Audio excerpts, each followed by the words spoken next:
Ah, Christmas break. Around early to mid-November, we do just about anything to suckle on its sweet titty of respite. But as December begins to draw to a close, that mirage fades from an oasis of home-cooked meals and holiday cheer into the grim reality of project deadlines and loneliness. Christmas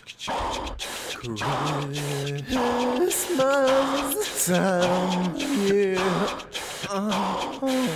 It is now a total panic to finish any late, outstanding assignments, do Christmas shopping, make travel plans, and try to find time for a decent meal and bowel movement once in a while. And as awful as all that is, whether you realize it or not, it is a time of reflection. Another calendar year is gone. The school year is half over. You can't help but look at what you've accomplished and what you've let slip away. How could it be Christmas break already? I haven't even met everyone in my class, let alone the whole program. Some people's names I'm still trying to catch during critique. Yeah, I really like your color choices,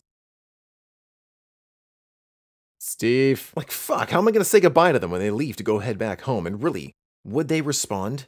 Will they remember me when they get back? Almost everyone leaves, of course, except anyone who lives so far away they can't afford the trip, or anyone who secretly wishes their family would die in a turkey carving accident, or locals like me. Going to college in your hometown has a way of making you feel apart from your classmates. When they go home, you're left in a friendless ghost town. It's like the Christmas rapture, and you have to wonder if the reason you got left behind is because you touch yourself too often. It is. I didn't long for home, or miss my family. I saw them all the time. All of my friends lived in town. To me, Christmas break just meant I'd be losing my classmates, the one person I did want to spend time with, and the focus that I'd been putting into making art. I'd just go back to what I was before college.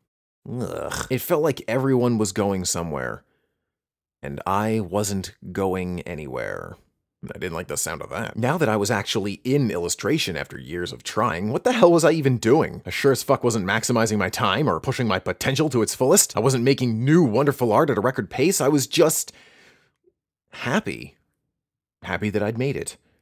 I had some college friends. I was keeping up and getting pretty good grades. My webcomic was receiving regular fan art and praise. And I'd met the most wonderful girl, unlike anyone I'd ever met, and was totally head over heels for her. Something I'd never felt before, and I just felt cool, cared for, and content. Everything was how I'd always wanted it to be. But before long, she too had to head back for the holidays. It'd be about 3 weeks we'd be apart, and it would be absolute torture. So we drove through the bitter winds of that unbelievably cold winter, over the salt-bleached 401 to Pearson Airport, where she'd head back west. After checking her bags, she remembered she had scissors in her backpack that she was using as a carry-on, so she gave them to me, kissed me goodbye, and faded behind the frosted glass of the security gate.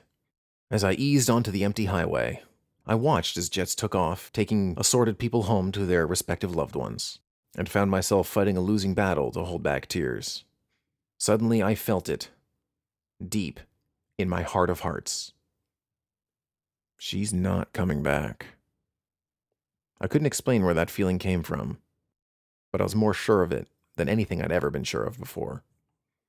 My first semester of illustration was done, and that short, perfect chapter of my life, all of it, was gone.